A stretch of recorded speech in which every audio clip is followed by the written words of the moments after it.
The gun was already pressed against her temple when Robert Garrison walked through the door. He had come to Redemption Creek, Texas, in the autumn of 1882 with one purpose burning a hole through his chest like a brand: to find the man who had stolen everything from him and make it right the only way outlaws knew how. He had not come for the woman standing rigid behind the counter of Sullivan's General Store, her dark hair pinned back, her jaw set like iron even with cold steel kissing her skin. He had not come for her emerald eyes, sharp and unafraid in a way that stopped him mid-stride. He had not come for the soft fury radiating off her like heat from a forge. He had not come for any of this, and yet here he stood, 3 feet inside the doorway, watching Harlan Voss, the very man he had crossed 400 miles of broken desert to kill, hold Celia Sullivan hostage in her own store. "Garrison," Harlan said, a grin cracking his weathered face like old leather splitting at the seam. "Right on time as always, predictable as a sunrise." Robert did not move. His hand hovered near the Colt at his hip, but he did not draw.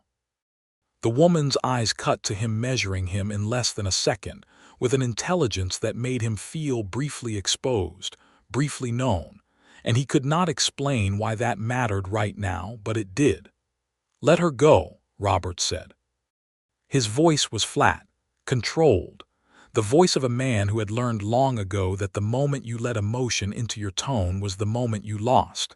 "She owes me," Harlan said, pressing the barrel harder until Celia's chin lifted with the pressure. She did not make a sound. "Same way you owe me, boy. Same way this whole miserable town owes me." "She owes you nothing," Robert said, and he was surprised to hear that he meant it deeply, inexplicably, in a place that had nothing to do with strategy and everything to do with the look on her face. Not fear. Defiance. Pure, unbroken defiance against a man twice her size who could end her with a twitch of his finger. That was the moment Robert Garrison's score changed. He had arrived in Redemption Creek owing a debt to the past. He left, 3 days later, owing one of a different kind entirely. One that would take him years to repay. One that would cost him everything he thought he was and give him back something he never thought he would find. But that is not where the story begins. To understand what happened in that store, you have to go back to the day before Robert rode into town and further still. To understand the woman who was already fighting her own war long before an outlaw ever set foot in Redemption Creek. Celia Sullivan had been born in Galveston in 1858, the second daughter of Patrick Sullivan, an Irish immigrant who had dragged his family west on the bones of a dream and the blade of a stubbornness that was both his greatest flaw and his finest quality. He had settled in the Texas Hill Country, built a general store from raw timber and grit, and died of a fever 3 years after opening it, leaving Celia at 22 with a store, a mortgage that felt like a millstone, and a younger brother named Declan who had more heart than sense and whose tendency to find trouble as naturally as water finds the lowest ground had already caused Celia more sleepless nights than she could count. By 1882, she had kept the store alive for 2 years through drought, through cattle barons buying out smaller operations, through the quiet grinding poverty of a frontier town that had not yet decided whether it would thrive or die. She had done it through sheer will, through careful accounting, through extending credit to the ranching families who needed seed and flour and medicine in the lean months, and who paid her back in the fat ones, usually. She had done it alone, because Declan, despite his warmth and his genuine love for his sister, had a weakness for gambling and a particular weakness for Harlan Voss's poker table at the Dusty Rose Saloon 3 streets over. Harlan Voss had come to Redemption Creek 6 months before Robert Garrison did, and he had come with the same kind of quiet that a thunderstorm has before it breaks.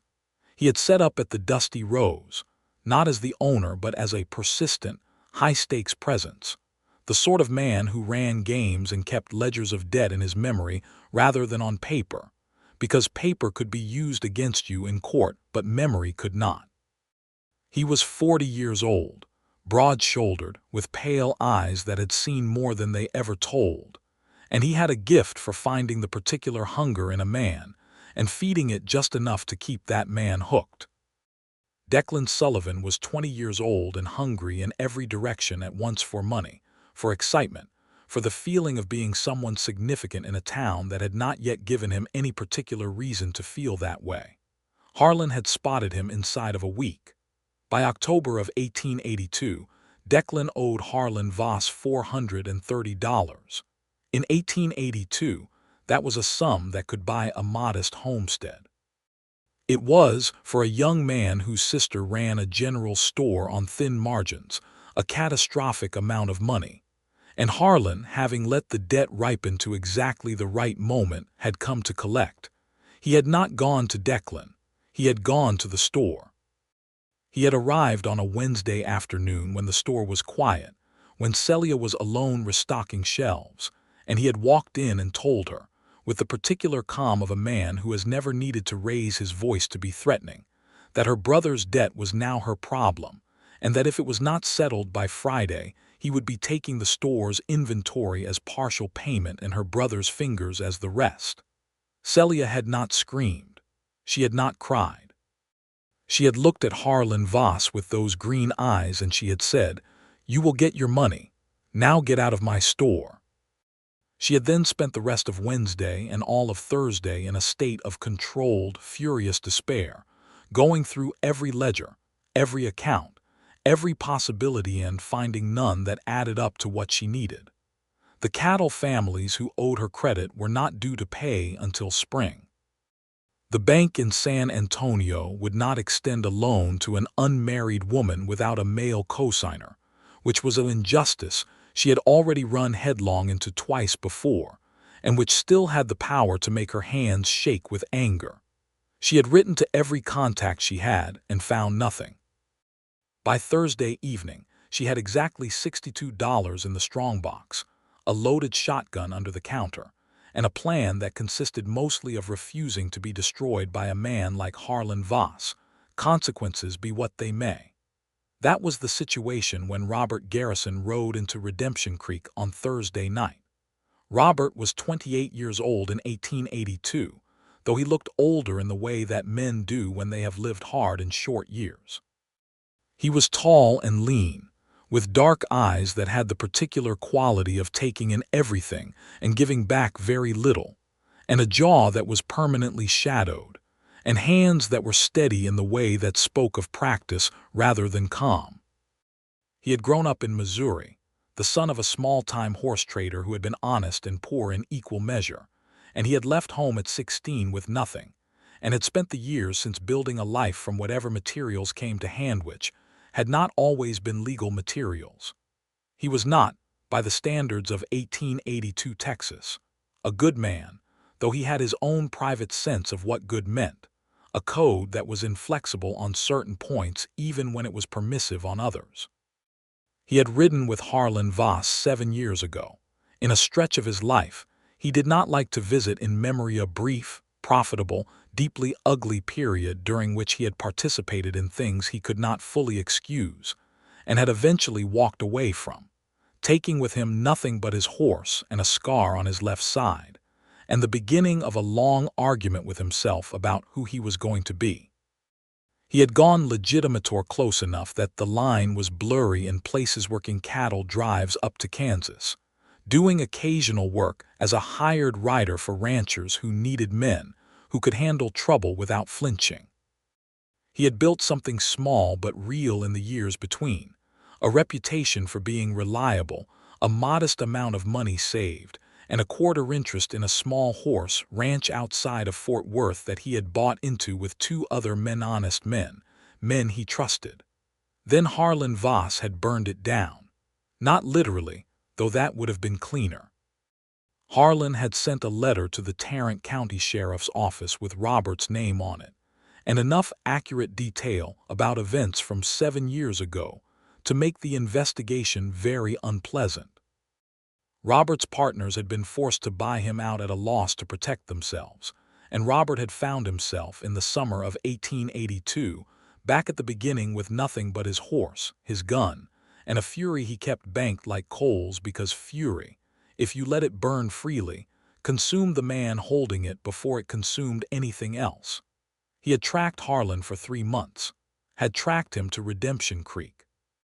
He rode in on a Thursday night and went straight to the Dusty Rose for information, because in any town in Texas in 1882, the saloon was the place where information lived.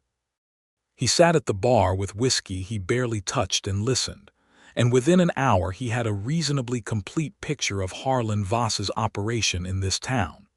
And within that picture, like something he had not expected to find, was the story of the Sullivan girl at the general store and her brother's debt and the Friday deadline. He had not planned to get involved. He had told himself, with the kind of rigid internal discipline that was the only thing keeping his life from complete disarray, that he was here for one thing, and he needed to stay focused on that thing. He had told himself this right up until he woke on Friday morning, went for coffee, and found himself walking towards Sullivan's general store without having made any conscious decision to do so. He had told himself he was going to survey the store's location relative to the Dusty Rose for tactical purposes. He had been halfway to believing this when he pushed open the door and found Harlan Voss with a gun at Celia Sullivan's head. Harlan had not yet collected the debt by gunpoint.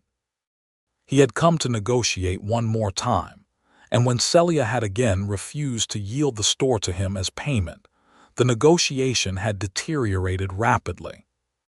This was the pattern with Harlan: the smile first, then the steel. Robert knew it better than most.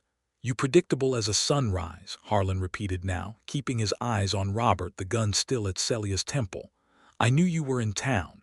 I knew you'd come to that saloon. I knew you'd hear about my business here, and I knew you'd show up. You always were soft under all that quiet. Put the gun down, Harlan. Or what? You draw on me right now, and she takes the bullet before your hammer falls. You know your odds better than that." Harlan tilted his head, that grin widening. "But here's what I'm offering. You ride out. You forget whatever you think you came here to do. You disappear back into whatever hole you crawled out of. You do that, and I let this pretty girl go. Her brother's debt is wiped, clean. Nobody gets hurt." Celia's eyes moved to Robert again. She was reading him, he realized, not pleading, reading, trying to determine what kind of man he was from the available evidence, the same way you read terrain before you rode through it. "And if I don't ride out," Robert said, "then this gets complicated for everyone and simple for her very fast."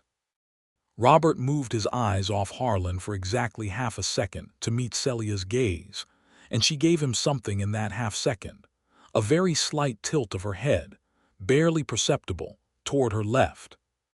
Toward the counter. He did not look at the counter, but he filed it. "All right," Robert said. "I'll ride out." Harlan blinked. He had expected more resistance. That blink was enough. Robert's hand moved not for his gun, which was what Harlan was watching, but left forward to the nearest display shelf, which was stacked with canned goods, and he swept the whole shelf forward with one crashing motion. The noise and the movement fractured Harlan's attention by a fraction, and in that fraction Celia dropped. She did not freeze, did not hesitate, just dropped straight down and reached under the counter to her left and came up with both hands on a double-barreled shotgun, and she had it leveled at Harlan before Robert had even cleared his Colt. Harlan Voss looked at the shotgun and at the Colt and did the arithmetic of the situation very rapidly. "This isn't over," he said. "No," Robert agreed. "It isn't, but today it is. Set the gun down on the floor and walk out." Harlan set the gun on the floor. He walked out. His boots hit the boardwalk and then the street, and Robert tracked his movement through the window until he was sure Harlan was heading back toward the Dusty Rose and not circling. Then the store was quiet. Robert holstered his Colt and turned. Celia Sullivan was still holding the shotgun, and she was pointing it at him. "Who are you?" she said. Her voice was steady, her hands were steady, the gun was steady. She was, he thought, one of the steadiest people he had ever seen in his life, which was a life that had not been short on crisis. "My name is Robert Garrison." "I know who you are," she said, which startled him. "You rode with Voss 7 years ago. You were part of the group that hit the Callaway Ranch outside of Waco. 3 men hurt. Livestock stolen." She paused. You're on a wanted circular that came through here in the spring. The sheriff, we don't have one right now. He left in August and the county hasn't sent a replacement, but we have the circulars. He said nothing. Everything she had said was accurate. What do you want here, she said. Harlan Voss burned out a business I had in Fort Worth. I came to make that right. Make it right, she repeated, with a particular tone that made the phrase feel like she was turning it over to examine its underside. You mean kill him? I mean get from him what he took from me. That's not the same thing as making it right. He looked at her. The shotgun was still up. He was not afraid of the shotgun. He believed she would only fire if she had to, and she did not currently have to, but he was strangely moved by the fact that she was still holding it, that she had not put it down the moment the immediate danger passed. She was thorough. She did not make assumptions. He found this inexplicably compelling. Ma'am, he said, I just helped you avoid a bullet. You walked into my store uninvited, created a distraction that could have gotten me killed if I hadn't been quick enough, and have a wanted notice filed against you. The fact that it worked out does not make you a hero. It makes you lucky. She paused. And me too. Now answer the question. What do you want from this situation going forward? He almost smiled. He did not because it seemed inappropriate, but the impulse was genuine and unfamiliar. I want to finish what I came here to do. Then we may be able to help each other, Celia said, and she lowered the shotgun. She made him coffee. This also startled him. Not the coffee, but the normalcy of it. The way she moved to the small stove at the back of the store and set the pot on with the precise economy of someone for whom every motion served a purpose, as though the last 20 minutes had happened, but did not need to be dwelt upon when there was coffee to make and problems to solve. He sat on a stool at the counter. She had not invited him to sit, but she had not told him to stand either, and he watched her and tried to understand her. Your brother's debt, he said, is not your concern. Harlan said he'd wipe it if I left town. Harlan says many things. She set a mug in front of him without ceremony. He won't wipe it. There's no advantage to him in wiping it. It's leverage, and Harlan Voss does not give up leverage voluntarily. If you had ridden out this morning, he would have waited a week and come back with the same demand. Robert wrapped his hands around the mug. The coffee was strong and good. You knew that. Of course I knew that. She looked at him directly in a way that most people did not look at him. Most people looked away from Robert Garrison by instinct, the way you look away from something that might look back dangerously. Celia Sullivan looked straight at him and did not seem to find it any particular effort. What I don't know is why you're still here. He did not have a clean answer to that. The honest answer was that he was still here because she had shown him something in that half-second of eye contact, a sharpness, a courage, a completeness of self that he had very rarely seen in anyone, man or woman, and that something in him that had been dormant for a long time had come abruptly awake in a way he could not immediately catalog or dismiss. He did not say this. He said, because Harlan won't run. He'll wait until tonight or tomorrow and try again. You need someone who knows how he operates. Celia was quiet for a moment, studying him. The morning light came through the store's front window and caught the dust mote stirred up by the earlier commotion, and it turned everything gold-toned and warm, and Robert was aware of being in a room that was, despite the recent violence, a welcoming place. Shelves of goods carefully organized, prices chalked on a small board, a faint smell of cinnamon and tobacco, and leather that spoke of a life being competently maintained against considerable odds. My brother made his debt, Celia said finally. He owns it, and I won't pretend otherwise. But Declan is 20 years old and not very wise yet, and I don't think stupidity at 20 should cost a man his fingers. She paused. Or his life. No, Robert said, it shouldn't. Tell me what you know about Harlan Voss. So he did. He sat in her store and drank her coffee and told her, with a thoroughness that surprised him because he was not generally a man who told people things. Everything he knew about Harlan, his patterns, his loyalties, the two men he kept close who functioned as muscle, his pathological attachment to appearing in control, his deep and particular anger when he was embarrassed in public, And the fact that what had just happened in this store, Celia going for the shotgun, Robert getting the drop, Harlan walking out without his gun had been a public humiliation in the precise form, most likely to make Harlan Voss dangerous. "He'll come back tonight," Robert said. "Not alone, he'll feel that he needs to reassert himself. Then we need to be ready by tonight." He looked at her across the counter. "We," he said. "This is my store," Celia said. "I will not be run out of my own store, and Declan needs to be moved somewhere safe." She paused. "Do you have a problem with working alongside a woman?" "No," he said, and this was not politeness. It was simply true. He had worked alongside all kinds of people in his life.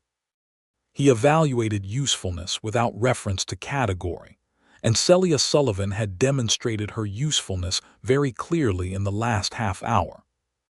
What he did not say, what he was only beginning to understand himself, was that working alongside this particular woman was something he wanted to do with an urgency that had nothing purely strategic about it.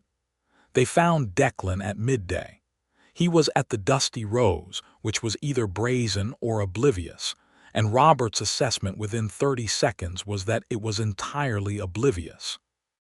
Declan Sullivan was a young man with his sister's dark hair and a much more open face, a face that showed everything it was thinking, which in the current moment was primarily guilt and shame when he saw Celia, and shock when he registered the man standing beside her. He was 20 and slight, and had the look of someone who had made a terrible mistake and had been sitting with it long enough to understand its dimensions but not long enough to know what to do. Celia did not berate him in public, which Robert noted. She took him by the arm with the firmness of someone who had done this before and walked him outside and down the street and told him, in a quiet and cutting voice that was worse than shouting, exactly what had happened that morning and exactly what he was going to do now, which was go to the Hennessy farm 2 miles outside of town, where the family owed her credit, and would keep him safe for the night without asking too many questions. Declan wanted to argue. He wanted to say he would stay and fight. Celia looked at him with a specific expression that closed the argument immediately, and then she softened slightly and said, "I need you safe, Declan, not heroic, safe. There is a difference." He went. Robert watched this exchange and found he was learning her in layers, the way you learn terrain, each new piece of ground revealing something about what lay ahead. She was hard and soft in alternation, and the particular quality of her love for her brother, unsentimental, unindulgent, and completely real, told him something about what her love, in any form, would look like. He did not know why he was cataloging this information. He spent the afternoon helping her reinforce the store's vulnerabilities, better latches on the back window, a clear line of sight from inside to both the front door and the alley entrance, a signal arrangement with old Mrs. Poole next door, who seemed to take the whole business with remarkable equanimity, possibly because she was 70 and had lived through the Civil War, and considered 2 armed men heading toward a general store to be a relatively minor Tuesday. They worked together in the comfortable efficiency of people who have decided to trust each other and discovered that the trust is well placed. He handed her things without being asked. She moved around him without collision. They made decisions by consultation and compact rather than authority, and this was new to Robert, who was accustomed to either leading or following, and found that this middle ground, equal partnership with a person who was equally capable, was something he had not known he was missing. "You could leave town," she said at one point, when they were working side by side securing the back shutters. "You could wait until this is resolved and then come back for Voss when he's not using me as leverage." "I could," he said. "But you won't." "No," she glanced at him sideways. "Why not?" He considered giving her the tactical answer, that leaving now would create complications, that Harlan would move on her tonight regardless, and that the best chance of dealing with both problems simultaneously was to keep them linked. All of this was true. He said it, and it was true.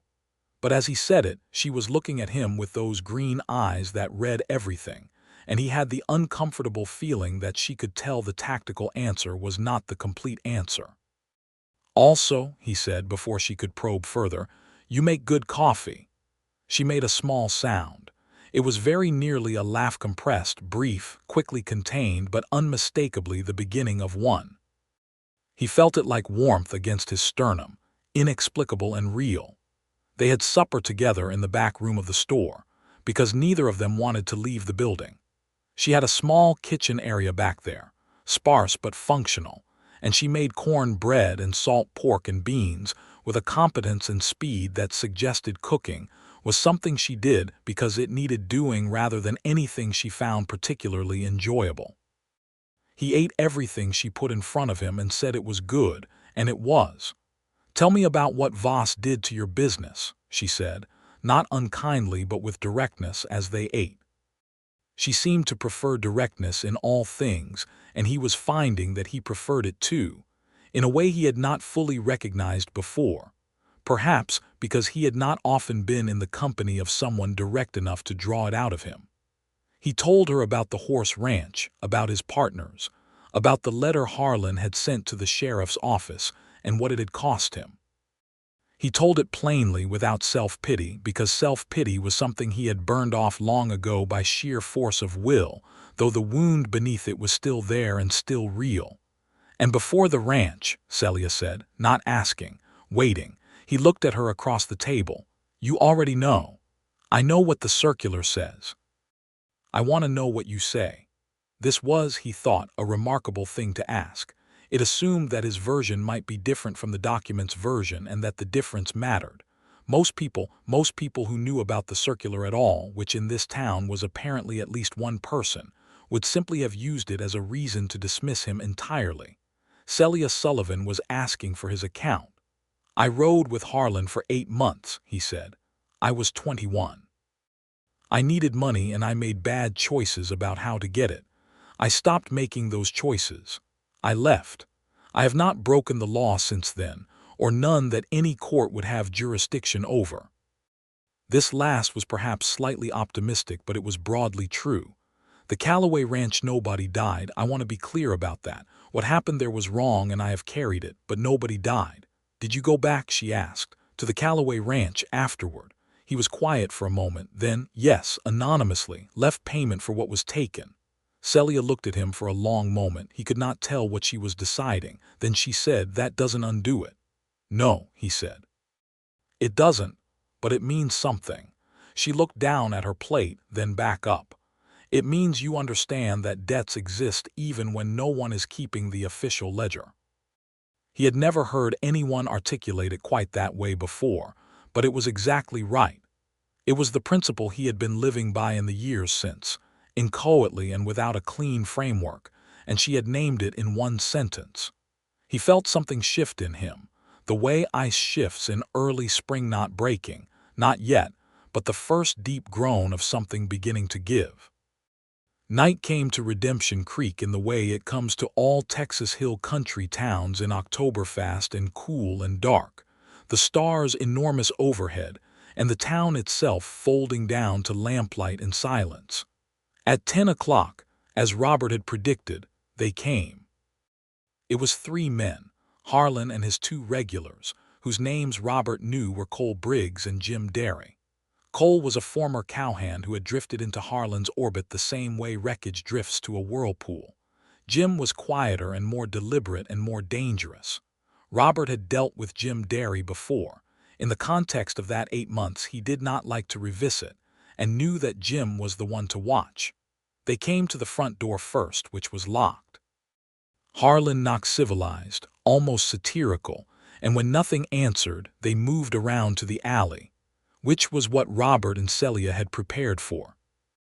Robert was in the alley already, standing in shadow, and when Harlan's lantern swung into the passage, he was visible enough to be clearly seen. "Evening, Harlan." Harlan stopped. Cole and Jim stopped behind him. Harlan's jaw worked. He had expected an empty alley and a door he could force. He had not expected Robert Garrison leaning against the wall like a man who had nowhere else he needed to be. "You're still here," Harlan said, flat. The smile was gone. "I told you this wasn't finished." "Cole, Jim." "I wouldn't," said Celia. She was in the back doorway, shotgun up, with the particular stillness of someone who means it completely. The lamplight caught her face, and Robert, even in this moment, even with the cold clarity of imminent violence sharp in the air, registered it, the steadiness of her, the absolute refusal to be anything other than what she was. Jim Derry's hand moved and Robert drew, not firing, not yet just drawing, the Colt level and certain. "Your employer's score is with me," Robert said. "This doesn't need to involve either of you. There's no percentage in dying for a man who wouldn't extend you the same courtesy." Jim and Cole looked at each other. This was the calculation Robert had been banking on, that Harlan's hold on these men was transactional rather than loyal, and that the transaction had a limit. Standing in a dark alley with a shotgun and a Colt both pointed their direction was testing that limit. "I pay you," Harlan said, with an edge of warning toward his men that confirmed everything Robert had assumed about his leadership style. "You'll pay us nothing if we're dead," Jim said, and he stepped back.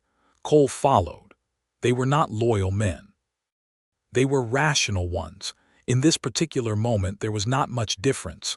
Harlan was alone. The lantern swayed in his hand. His pale eyes moved between Robert and Celia and did more arithmetic. "You think you've won something," he said. "I think," Robert said, "that you're going to tell me where you put the money from the Fort Worth sale, the money you got from pressuring my partners out, and then you're going to write off Declan Sullivan's debt in front of a witness, and then you're going to leave this town. And if I don't?" "Then the next thing that happens is your choice," Robert said. "And you only get one choice, and whatever it is, I can promise you it does not end the way tonight was supposed to end for you."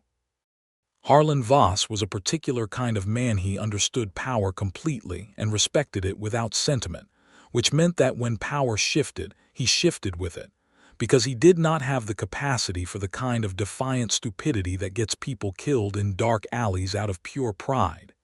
He hated this about himself sometimes, Robert imagined, but it was what had kept him alive this long.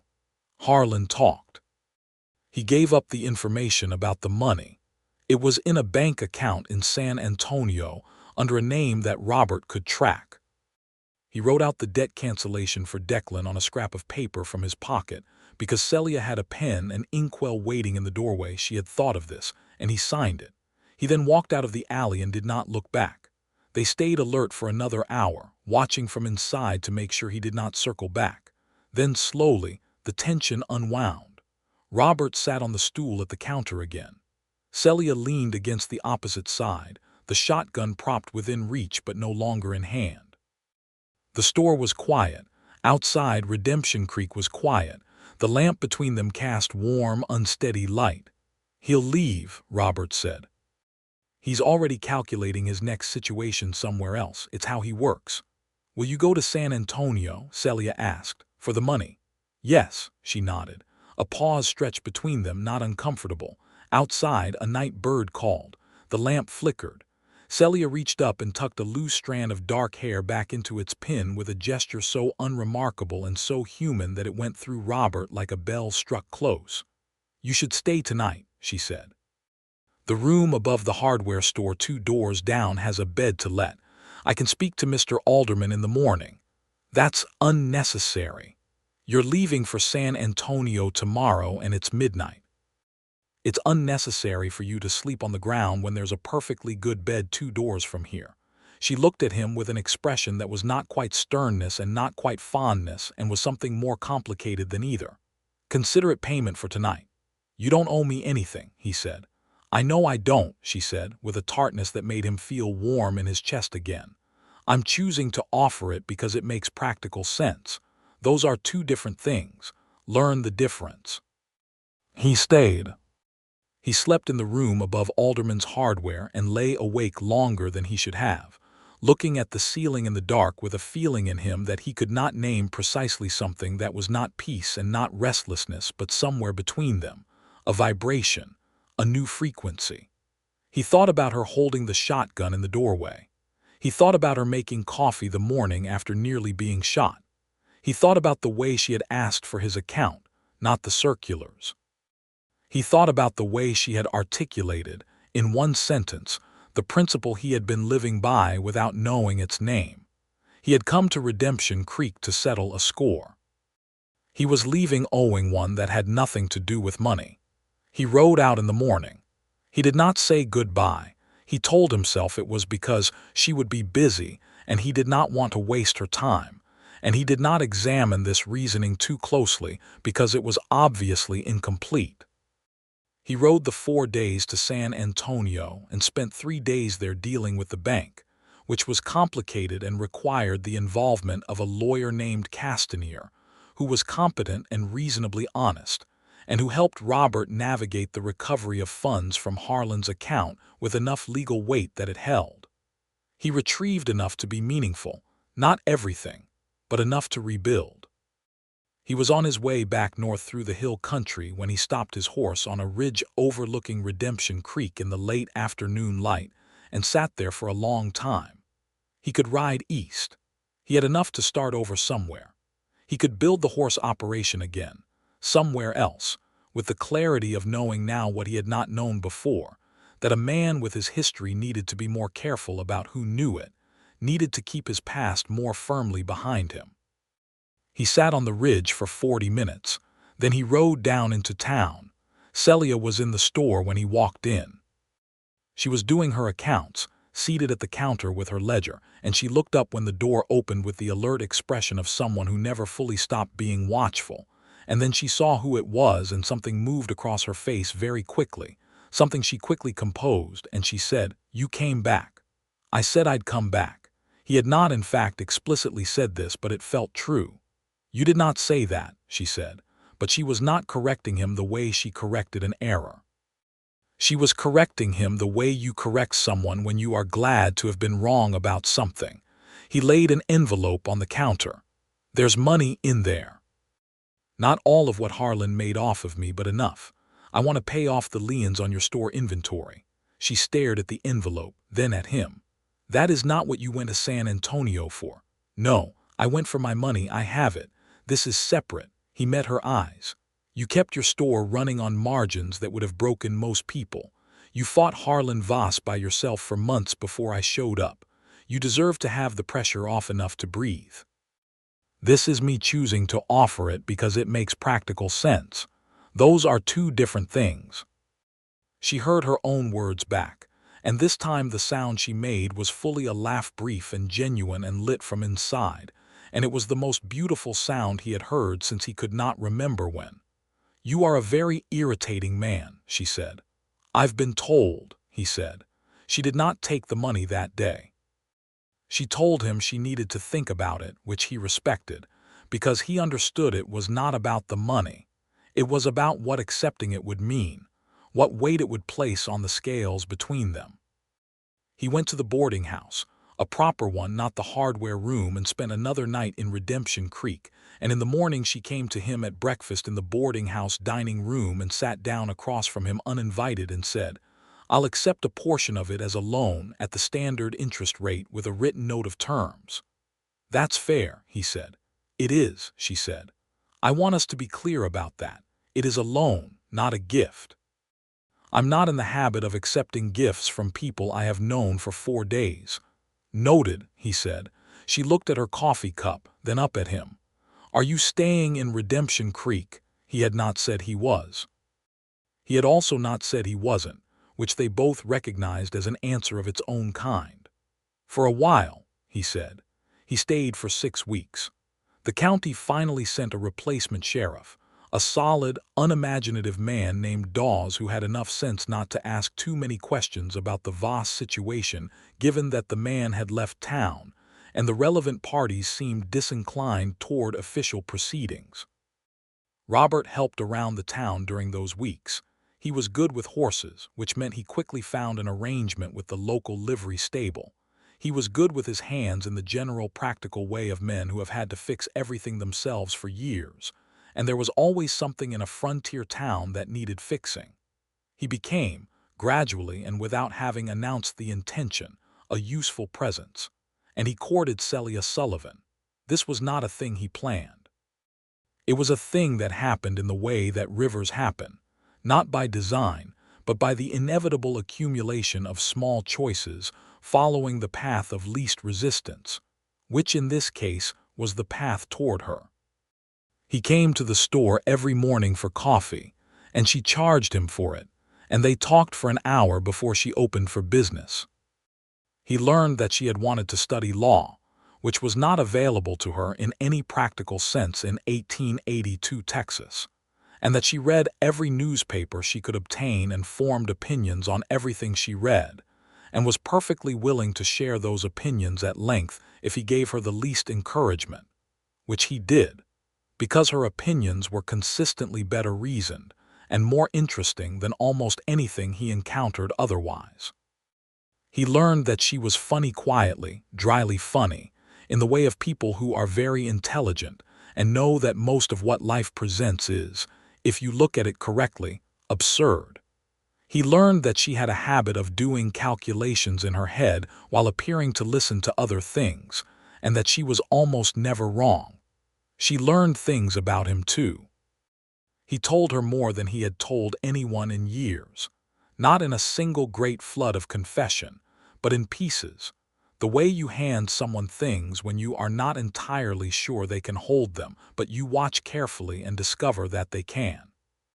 He told her about his father, the horse trader, who had been a decent man in a life that did not make decency particularly lucrative. He told her about the 8 months with Harlan Voss and what they had cost him and what they had taught him. He told her that he had spent years since then trying to build something honest, and that the thing he wanted to build was not abstract. It was horses, specifically, because he understood horses in the way that some people understand music, intuitively and completely. And the horse ranch in Fort Worth had not been a business venture so much as a homecoming to a thing he genuinely loved. She listened to all of this with the same quality of attention she brought to everything thorough, direct, taking the full measure of what was said. She did not offer easy reassurance. She did not wave away the harder parts of what he told her, but she engaged with everything honestly, which was better than reassurance. Declan came back from the Hennessy farm 2 days after the alley confrontation. He was subdued in a way that suited him, though Robert guessed from Celia's slightly resigned expression that the sobriety would be temporary. Declan looked at Robert with the combination of gratitude and wariness that a young man tends to direct at someone who has helped him out of a situation of his own making, and within a week had decided Robert was the most interesting person he had ever met, which was inconvenient because it meant Declan was underfoot considerably more than Robert had anticipated. But Declan had a good heart and a genuine willingness to learn from his mistake, at least temporarily, and Robert found himself, surprisingly, enjoying the company. One evening in late November, Robert took Celia for a walk along the creek that gave the town its name. It was cold enough for her to wear her good wool coat, which was dark green and fitted, and made her eyes look like something Robert was finding increasingly difficult not to stare at. The creek was low, as it was most Novembers, but it caught the last of the evening light in a way that was genuinely beautiful, and they walked along its bank without talking for a while, which was a particular quality of comfort, the ability to be quiet together without it being empty. "Robert," she said, eventually. "Celia," he said. She stopped walking and turned to face him. There was something in her posture, the set of her shoulders, the way she was holding her hands inside her coat pockets, that told him she was about to say something she had been composing for some time. He waited. "I need you to understand something," she said. "I have a store that I have fought very hard to keep. I have a brother who is my responsibility. I have opinions about virtually everything, and I have been told they are difficult to live with, though I suspect the people who found them difficult were primarily people who did not like being wrong. She paused. "I have not been in the habit of trusting people easily. I had a reason for that habit. I'm not entirely certain that the habit was wrong. But," he said, she looked at him, "but I find that I have been trusting you, without particularly deciding to, and I want to know what you're going to do about that." It was, he thought, the most singular way anyone had ever initiated a declaration of feeling, not telling him what she felt, but demanding to know his intentions regarding feelings she had revealed by acknowledging they existed. It was entirely, specifically her. "I'm going to ask if I can kiss you," he said, "and then I'm going to do whatever you tell me to." She looked at him for a moment longer, and then the corner of her mouth moved. "Yes," she said, "you can." He kissed her beside the creek in the November cold, and it was gentle and warm and nothing like anything he had experienced before. And when he stepped back, she was looking at him with an expression he had not seen on her face before. Not the measuring look, not the direct challenge, but something softer and more private and entirely real, like a room in her that had not previously been opened. "I should tell you," he said very quietly, "that I have plans." "What kind of plans?" "The kind that involve staying in one place, building something. The horse ranch I told you about, not in Fort Worth necessarily, but somewhere." And he paused. "I want you to be in those plans, Celia." "I know it's too soon to say that with any. It probably is too soon," she said. "Yes. I am going to need to think about it for a reasonable amount of time." "Of course," she nodded. Then she tucked her arm through his in a matter-of-fact way that suggested she had made the decision about the thinking and the reasonable amount of time approximately 2 seconds ago and had moved on. They walked back along the creek toward town in the cold November dusk, and Robert Garrison felt, for the first time in a very long time, that he was walking toward something rather than away from it. He stayed through the winter. It was not an idle staying there was too much to do for idle to be possible.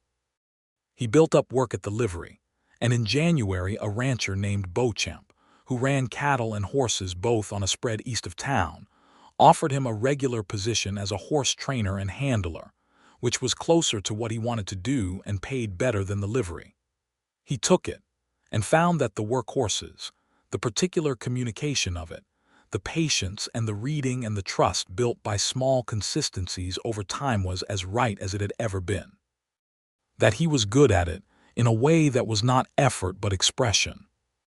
He and Celia settled into a courtship that was, by the standards of Redemption Creek in 1882, slightly irregular in the sense that they treated each other with a degree of equality and mutual directness that the town was not entirely accustomed to, but which the town, having collectively observed the events of October, was somewhat disposed to accept without challenge.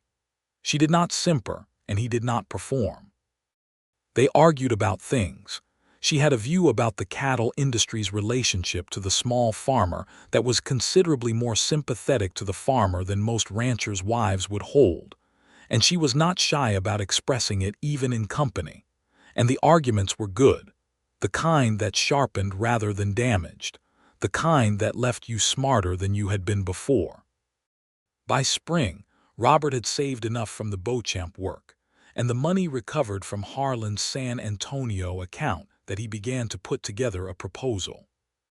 Not for Celia, that conversation was ongoing, and did not need a formal proposal so much as a continued negotiation between two people who were already thoroughly decided and simply working out the terms. No, the proposal was for land. There was a parcel of 12 acres along the creek, 3 miles north of town, that had belonged to a family named Whitaker who had gone back east in the fall. The land was good, flat enough for a proper corral and training ring, with enough tree cover near the creek for shelter and access to water. Robert knew horses needed space and proper facilities, and 12 acres with water access and good grass was a beginning. He bought it in March of 1883 with the recovered money and his savings, and on the day the deed transferred to his name, he rode out to the parcel and stood in the middle of it in the early spring cold, with the creek running bright behind him and the land stretching out to the low hills, and he felt something he did not have a word for, kind of arriving that was more than physical. He rode to the store. Celia was in the middle of inventory. He handed her the deed. She looked at it, looked at him, and then put down her inventory pen and came around the counter and kissed him in the middle of the store with the same directness she brought to every other decision, which was extremely satisfying. "When?" she said, which covered several questions simultaneously. "June," he said, "if that's agreeable to you." "It's agreeable," she said. Then, because she was Celia, "the store stays." "The store stays," he confirmed. He had never suggested otherwise. "I won't be a ranch wife who stays at home." I know. He had known this about her from approximately the first hour. "And Declan can work the horses," Robert said. "He's actually quite good with them when he's paying attention." This was true. Declan had spent considerable time at the Beauchamp spread with Robert over the winter and had shown a genuine aptitude, which was partly natural and partly, Robert suspected, the effect of having something to do that used his energy in a direction that was not cards. She looked at him for a moment, that measuring look that he now knew was not distrust but the fullest form of her attention. Then she said, "All right, June." They married on a Saturday in June of 1883, in the small Methodist church 2 streets from the store, with Declan as witness and the Beauchamp family and old Mrs.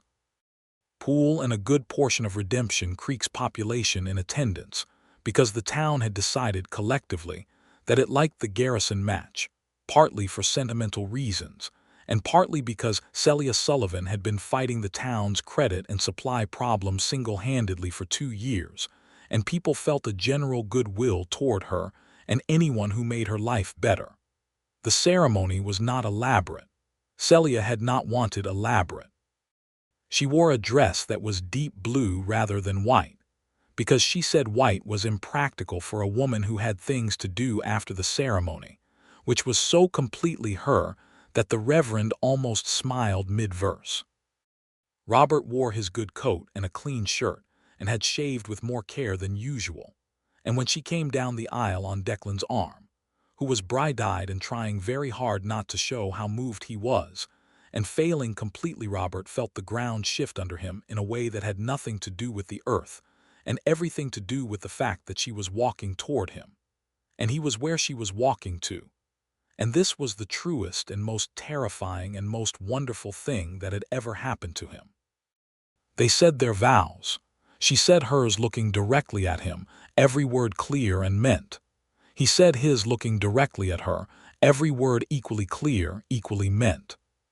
He had not been a man who understood promises before, had not understood how a promise could be both a constraint and a freedom, how the choosing of limitation was itself a form of abundance. He understood it now. He was choosing her specifically, and the specific weight of that was exactly right. They rode to the parcel afterward. The building had been started, modest but solid, a house of proper timber with a stone fireplace and 2 rooms and windows that faced west to catch the evening light. They had another room to build. There was a long list of things to build. It felt, driving out with the June sun on the prairie and her shoulder warm against his, like a country of endless useful labor, which was exactly the right kind of country. The following years unfolded in the way of lives lived with purpose and presence, not without difficulty, because the land was the land, and the economy of 1880s Texas was brutal in years and generous in others, and you could not predict which was coming, but with a bedrock quality, a foundation that held. Declan turned out to be a genuine asset with the horses, as Robert had suspected, and in 1884 they hired him formally at the ranch, which had expanded to include 2 other trained hands, a quiet Tejano man named Raphael, who knew more about horses than anyone in the county, and who became one of the most important people in both their lives, and a young man from Tennessee named Carter who was 20 and earnest and reminded Celia, she said privately to Robert, of Declan at 20, except with somewhat better judgment. Declan, hearing this, was both offended and secretly pleased. Declan also, by the grace of time and responsibility, grew up. The gambling impulse did not disappear. It was part of his character as surely as his warmth was, but it became contained by the fact that he had things to lose that mattered more to him than any game. He found, eventually, a young woman from a neighboring ranch, a serious and capable person named Alice Reyes, whose father was a Mexican-American landowner who had managed to hold his land through considerable pressure, and whose own fierce practicality was a near-perfect counterweight to Declan's enthusiasms. They married in 1886, and it was, everyone agreed, one of the better matches in the county. The store continued under Celia's management. She had hired a young woman named Harriet Downs to help in the years after the wedding, and Harriet was competent and honest and gradually took on more of the day-to-day running, which allowed Celia to spend more time at the ranch but did not mean she relinquished the store. She kept the accounts herself, visited 3 times a week, and made all the major decisions. The store was hers and would remain so. Robert had never wanted it otherwise. They had their first child in June of 1884, almost exactly a year after their wedding. A boy strong and loud and dark-haired like both of them, whom they named Patrick after Celia's father. Robert held him on the first afternoon with the particular careful wonder of a man who does not trust himself not to be clumsy with something this important, and who is nevertheless in the grip of something so overwhelming that clumsiness is irrelevant. Celia watched him from the bed with the look she used when something moved her deeply, and she was not going to pretend it didn't. "He looks like you," Robert said. "He looks like a potato," Celia said. "Give him a few days." Patrick was followed, 2 years later, by a second son named James after no one in particular. But the name felt right, and they both felt it simultaneously, which was the kind of wordless agreement they had developed in the years of building a life together. James was quieter than Patrick but watchful in a way that reminded Robert of himself at that age, which he thought about with more mixed feelings than Celia, who said his watchful quality was a sign of deep intelligence, which Robert accepted because she was almost certainly right. A daughter came in 1889, the third child, whom they named Frances but who was called Frankie from approximately her first week, because she announced herself with a volume and determination that seemed to demand an informal name. Frankie was, from the beginning, comprehensively her own person, combining Robert's steadiness with Celia's sharp intelligence, and adding something extra that was entirely original, a particular brand of joyful stubbornness that made her simultaneously the most exhausting and most delightful of the three. By 1890, the horse ranch had grown beyond its original 12 acres. They had purchased the adjacent parcel when it came available, bringing the total to 28 acres, with a proper training facility, 3 good breeding mares, and a reputation in the surrounding counties for producing reliably trained horses that was worth considerably more than advertising. Robert had become known for something specific, a quality of horse that was both responsive and stable, good for ranch work, dependable in unpredictable situations. This reputation had been built without shortcuts, year by year, horse by horse. And through all of it, the building and the children and the seasons and the small crises that any life accumulated there, was the thing between him and Celia that had started in a store with a gun at her head, and grown into something that did not have a clean name because names were inadequate. It was partnership and desire and friendship and argument, and the particular deep ease of 2 people who have chosen each other so thoroughly that the choice has become indistinguishable from the nature of things. He had repaid the loan, with interest, 18 months after they married. He had insisted on this, and she had accepted it with the same matter-of-fact dignity with which she had accepted the loan in the first place. The debt ledger between them, the formal one, was clear, but he had come to understand in the years since that the score he was truly repaying was not the one she kept in any book. The score was different. It was the one he had accumulated in the first years of his life, the debt of choices made badly, of harm done, of trust broken with people he should have protected. He could not repay that debt to the specific people to whom it was owed. The years had moved, the Callaway Ranch had changed hands, the men he had wronged had gone on with their lives into territory he could not follow. But Celia had told him once. It was a winter evening, their second year, and they were sitting by the fire after the children were in bed, which was the time they talked most freely, that a debt did not always have to be repaid to its specific originator. "If you do enough genuine good," she said, "in enough specific places to enough specific people, it doesn't erase what came before, but it changes what the whole of your life means. The ledger isn't just the deficit." It's everything. He had held that for a long time. He held it still.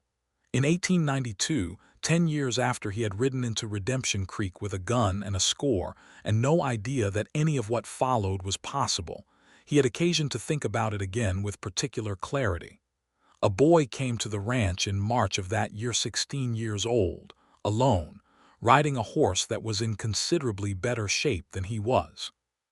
He said his name was Tom Garrett and that he was looking for work, which was true, but there was more to it than that, and Robert recognized the shape of more to it than that because he had once had it himself. He took the boy on. Celia, when he brought him to the house for supper that first night, looked at Robert across the table with a very slight nod that meant she had seen it too and agreed. Tom turned out to be 16, and running from a situation in New Mexico that was not precisely his fault, but in which he had participated in ways he was clearly ashamed of. He was not bad. He was in that exact moment, Robert's 21 again, where the direction his life went depended entirely on what kind of floor it had to stand on next. Robert gave him the floor. Celia fed him and handed him books from her collection when the ranch work was done in the evenings, and within a season he was reading them and discussing them with her at supper with an intensity that delighted her and confirmed what Robert had seen immediately, that the boy was sharp, that he had potential that only needed a stable place to realize itself. Tom stayed. He was still there at 20, still there at 22, when he became in all practical terms part of what the ranch was, not a family member by blood or legal name, but a family member by the only currency that mattered, which was the daily practice of choosing to be there. He brought his own later history to the place. A young woman he met in town, a sensible and good-humored schoolteacher named Dorothy Marsh, whom he married at 23 in the same church where Robert and Celia had married, and who taught Frankie and the other children of the area with a genuine passion that made her one of the most beloved people in the county. In 1895, Redemption Creek was large enough to have elected its first mayor, a cattle rancher who was competent if not visionary.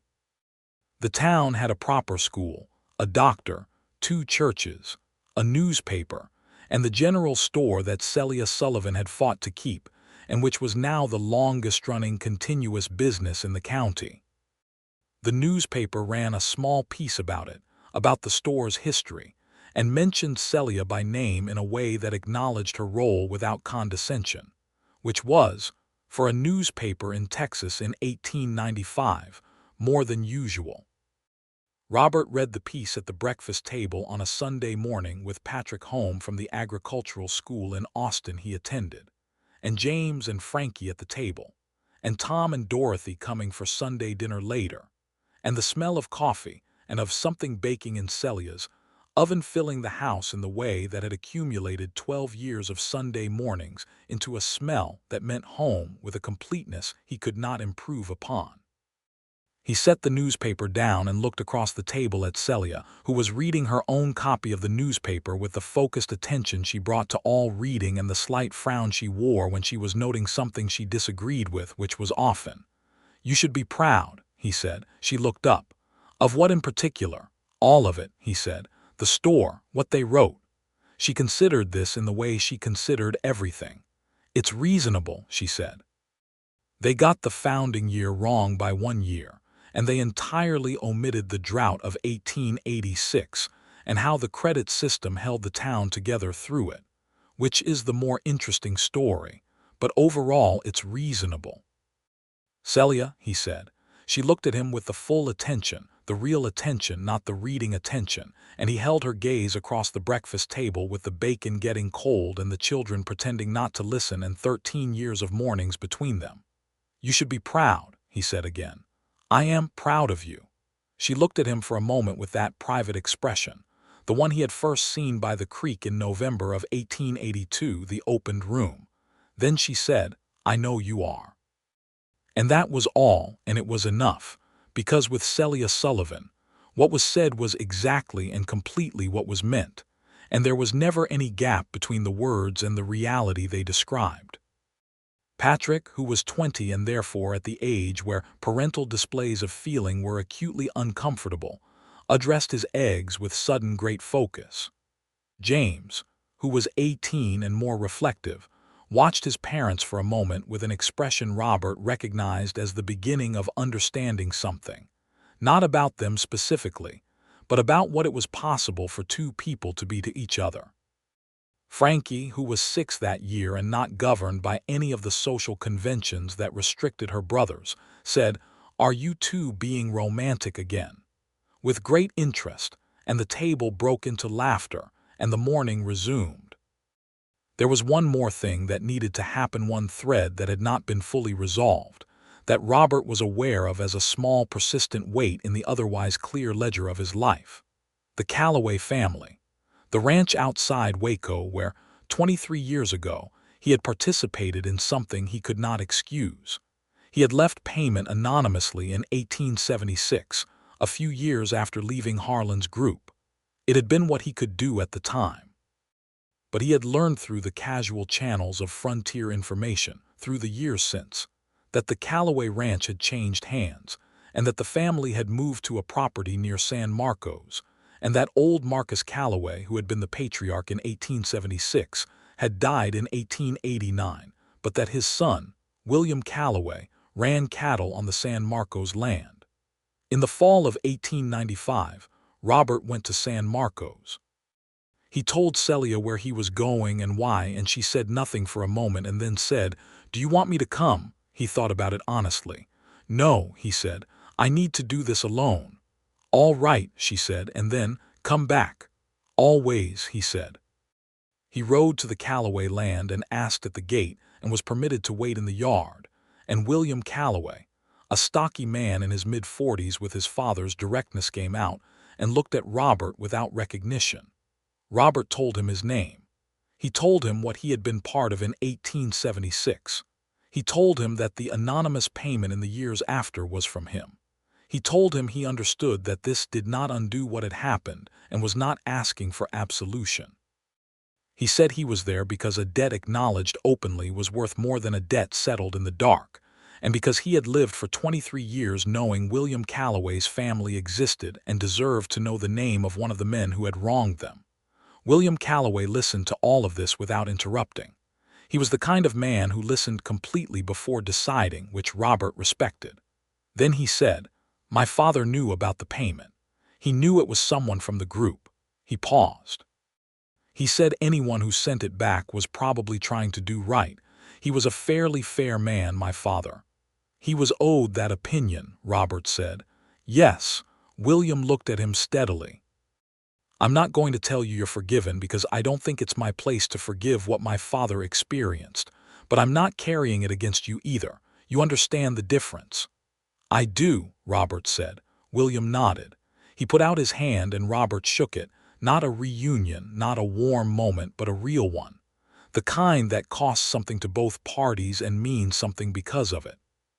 He rode home from San Marcos in 4 days, and arrived at the ranch on an October evening that was cool and golden, the live oaks along the creek turning slowly, the horses in the new paddock moving with the particular liquid ease of well-handled animals. He could see the lamp in the house kitchen from the gate. Celia came out onto the porch when she heard him. She waited there while he tied the horse and came to her, and when he reached the bottom of the porch steps she looked at him, that full attention, that complete reading, and she said, "How was it?" "Good," he said. "Hard, good." She nodded.